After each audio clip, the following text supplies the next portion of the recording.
अरुण और वरुण। जैसा कि आप लोग भली भांति जानते हैं कि इसमें वर्तमान में 8 ग्रह हैं, लेकिन बच्चों सन 2009 से पहले 9 ग्रहों का अस्तित्व था।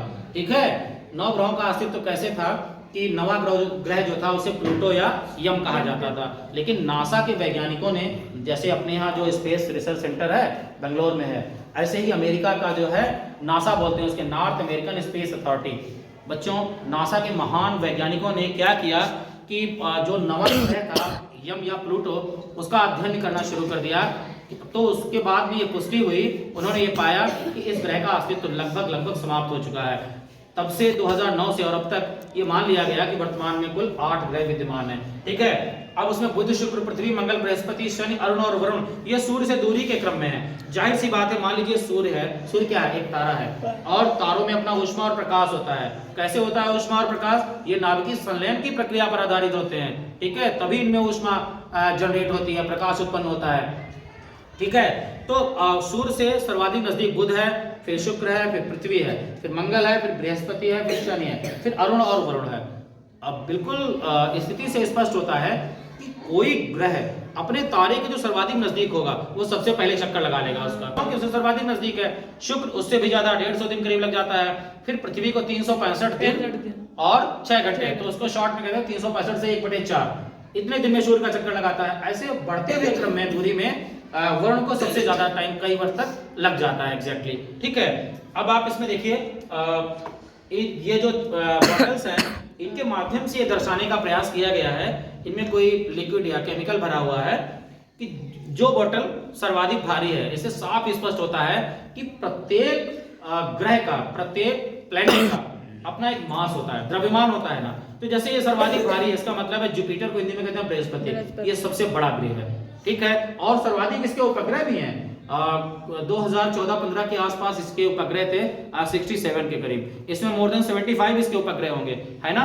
जैसे तारे ऊष्मा और प्रकाश के लिए तारों का चक्कर कौन लगाता है? ग्रह लगाते हैं। ऐसे ही उपग्रह जो है अपने ग्रहों का चक्कर लगाते हैं। ठीक है, उसके बाद में मरकरी को हिंदी में कहते हैं बुध। बच्चों ये सबसे छोटा ग्रह है। ठीक है, और बुध जो है सूर्य के सर्वाधिक नजदीक है, 88 दिन में पूरा एक चक्कर लगाता है। कहने का मतलब जो परिक्रमण काल है इसका वो 88 डेज है, 88 दिन है। फिर उसके बाद में ये मार्स को हिंदी में कहते हैं मंगल। अभी बताया था कि ये लाल लाल ग्रह दिख रहा है, इसे मंगल को शॉर्ट में लाल ग्रह भी कहते हैं। लाल ग्रह का तात्पर्य ये हुआ कि यहाँ की मिट्टी में आयरन ऑक्साइड पाया जाता है, इस वजह से ये लाल होता है। उसका जो हेमेटाइट एस होता है ना, वो यहाँ विद्यमान होता है, इसीलिए इसको लाल ग्रह बोला जाता है।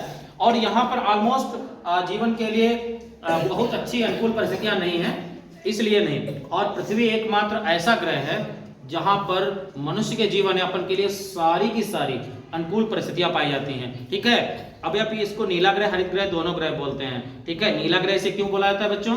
क्योंकि सर्वाधिक जल, क्योंकि पृथ्वी पर 70% तो जल है, महासागर है ना, 30% क्या है? लैंड है, स्थलखंड है, प्रायद्वीप है।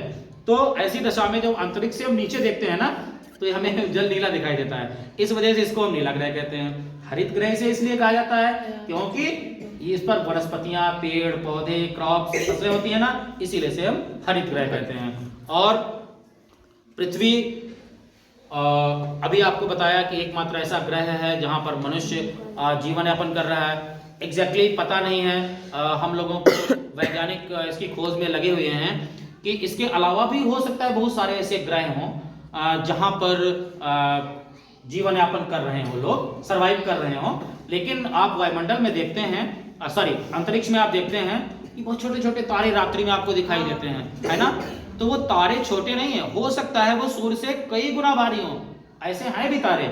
सूर्य हमारे सर्वाधिक नजदीक है, कितना? 14 करोड़ 98 लाख किलोमीटर। जब 14 करोड़ 98 लाख किलोमीटर का तात्पर्य हुआ लगभग 15 करोड़ किलोमीटर दूरी है, तो ये हमसे सर्वाधिक नजदीक है तारा।